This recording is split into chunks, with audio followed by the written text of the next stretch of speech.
I believe that really cinema in Europe will need public support for a long time. If we don't keep protecting our cinema just left to the laws of the market and globalization will disappear. Among many other reasons, because the cinema that comes from outside Europe, mostly from the United States, comes to compete into Europe with its costs already covered. Digitization changes everything. It changes the way cinema is distributed.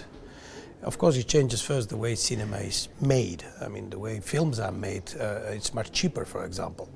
But in terms of distribution and in terms of exhibition, digitization changes a lot because it changes the role of the distributor. Until now you had three main players, the producer, the distributor and the exhibitor.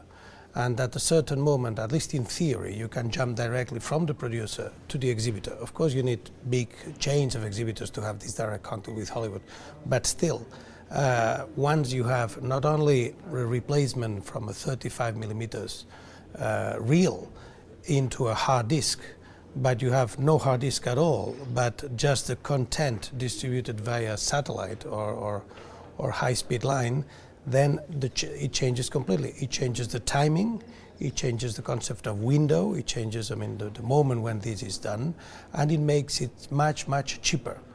Which means that, for example, the copies can be adapted to the demand. You may have a European film, a Spanish film, which at the start it's not, it just comes out with let's say 100 copies or even less, 60 copies in Spain, for example. And suddenly, because of the sort of mouth-to-ear work, people talking, articles in the press, whatever, you can have suddenly 200, 300, or at the end 600 copies, which would be to what Harry Potter would have in the first weekend. Digitization makes cheaper the whole distribution process. It makes much easier the possibility of having the original version, and it makes it easier for theaters to survive because it also allows theaters to have other elements of income besides cinema. So it turns theaters themselves into something much more than just cinema theaters. They can show other things. In Spain, I would say in some places for bullfighting, for concerts, for opera, in some areas close to universities for cultural events. I mean, you can turn that into a place where universities or schools or whatever use that to see whatever live transmissions of medical surgical operations, things like that. I mean, and other things to come that we have not even thought about. Yesterday I read about an international contest of video games, where people were meeting together in a cinema just to follow video games, but all together, because the experience of sharing moments together is important. And the idea that you have suddenly, 1,000 people, 800 people in a cinema watching a video game between two contestants in the same way you would be watching a tennis play game only between two contestants. That's an example.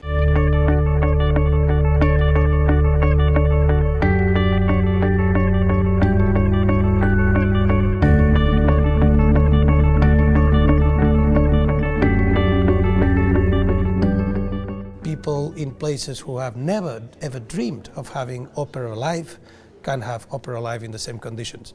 People who would have never dreamed of having the first release of a film can have it and can have cultural experiences in a way that was unthinkable a short time ago.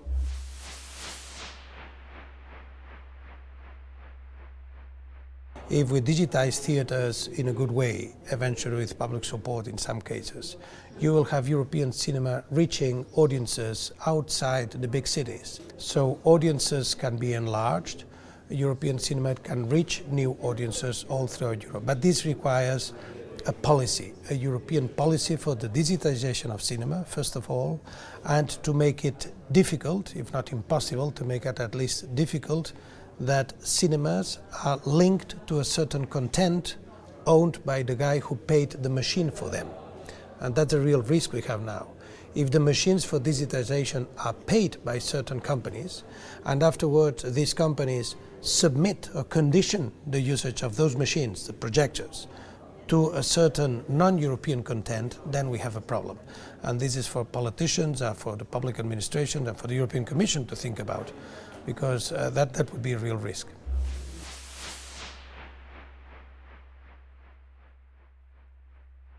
I believe that co-productions within Europe are one of the easiest way to have cinema works circulating throughout Europe.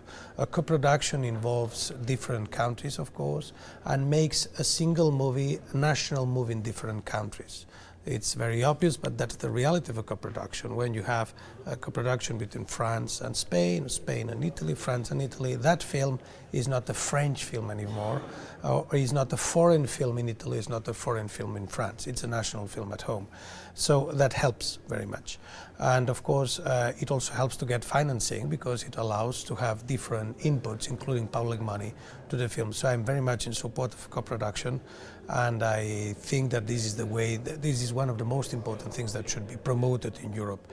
Not all films can be done in co-production, but the big ones, those who are supposed to travel around, those who are supposed to even travel beyond the European Union, should, most of them, be co-productions. That's the only way they will have, the only way they can survive.